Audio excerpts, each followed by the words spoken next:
Okay. Nearly 9 months since the start of the war in Gaza, and more than 6 months since a brief ceasefire and hostage release last year, President Biden outlined an Israeli proposal to get there again.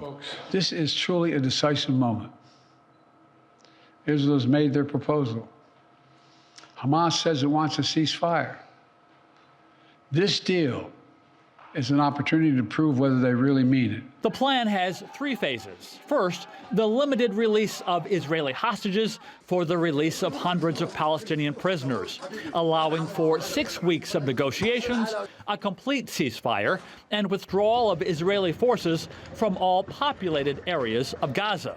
Then a full withdrawal of the Israeli army from Gaza and the release of all the remaining hostages.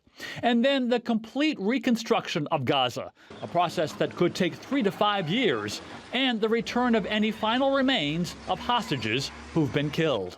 Israel will want to make sure its interests are protected.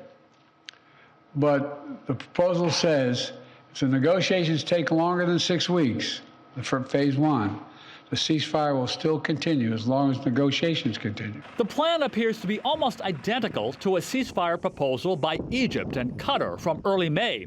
Hamas had agreed to that. Israel rejected it. Secretary of State Antony Blinken called his counterparts in Turkey, Jordan, and Saudi Arabia, urging any nation with ties to Hamas to urge them to accept it. Israeli Prime Minister Benjamin Netanyahu's office released a generic statement simply saying the government is working on a plan to achieve its goals. I know there are those in Israel who will not agree with this plan and will call for the war to continue indefinitely. And the hostages are not a priority to them. Well, I've urged the leadership in Israel to stand behind this deal. A ceasefire can't come soon enough for the southern Gaza city of Rafah, with the Israeli military confirming it has expanded its operations now into central Rafah. And the body count continues to rise. This was disbelief and mourning in central Gaza after Israeli airstrikes killed a dozen people. But will the latest ceasefire proposal be a breakthrough or another dead end? Andy Roesgen, TRT World.